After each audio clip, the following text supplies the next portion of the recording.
Once upon a time, there lived a very wise man. He was the mayor of a local village. Everyone respected him and his views and opinions were well regarded. Many people came to him seeking for advice. His son, however, was very lazy and wasted his time sleeping and spending time with his friends. No amount of advice or threat made any difference to him. He would not change at all. The years passed, and with time faded the youth of the wise man. As he grew older, he began to worry about his son's future. He recognized that he had to give his son something so that he could take care of himself and his family to be in the future. So one day the wise man called his son to his room and said, "My son, you are no more a kid now. You must learn to take responsibilities and understand life. I want you to find the real purpose of your life.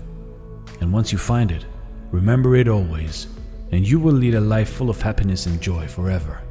He then handed his son a bag. When the son opened the bag, he was surprised to see 4 pairs of clothes, one for each season. There also were some raw foods, grains, lentils, little money, and a map. His father continued, "I want you to go find a treasure. I have drawn a map of the place where the treasure is hidden. You need to go and find it." The son loved this idea. For the first time, he thought that his father had a good idea for him. So the next day, he eagerly set out on a journey to find the treasure. He had to travel really far across borders, forests, plateaus, and mountains. Days turned into weeks, and weeks turned into months. Along the way, he met a lot of people. He was helped by some with food and by some with shelter. He also came across robbers who tried to rob him and people who tried to cheat him. He experienced the best and the worst of humanity on his way. Slowly the season changed, and so did the landscapes along with it. When the weather was unpleasant, he halted for the day and continued his journey when the weather cleared. Finally, after a long year, he reached his destination. It was a cliff. The map showed the treasure being placed below the cliff under the tree.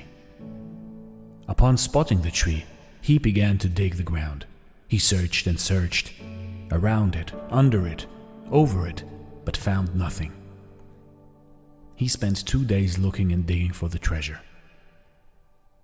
By the 3rd day, he was so exhausted that he decided to leave. Disappointed over his father's lie, he headed back to his home. On his way back, he experienced the same changing landscapes and seasons. This time, however, he halted to enjoy the blooming flowers in spring and the dancing birds in monsoon. He stayed in places only to watch the sun set in paradise or to enjoy pleasant summer evenings. Since the supplies he carried were over by then, he learned to hunt and make arrangements for his meals. He also learned how to sew his clothes and shelter himself. He was now able to determine the hour of the day by the position of the sun and plan his journey accordingly. He also learned how to protect himself from wild animals.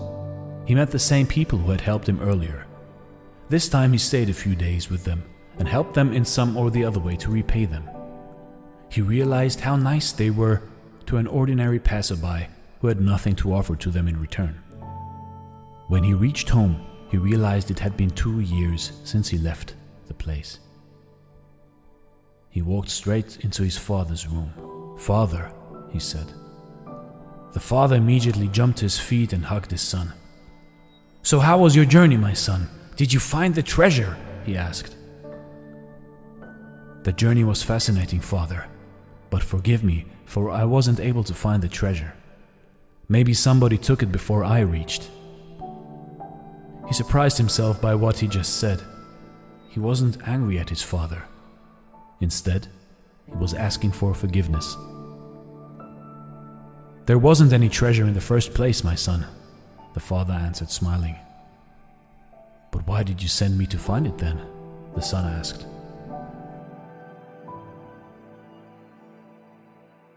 "I will surely tell you why, but first you tell me, how was your journey to the place? Did you enjoy it?" Of course not, father. I had no time. I was worried someone else would find the treasure before I did. I was in a hurry to reach the cliff. But I did enjoy the journey on my way back home. I made many friends and witnessed miracles every day.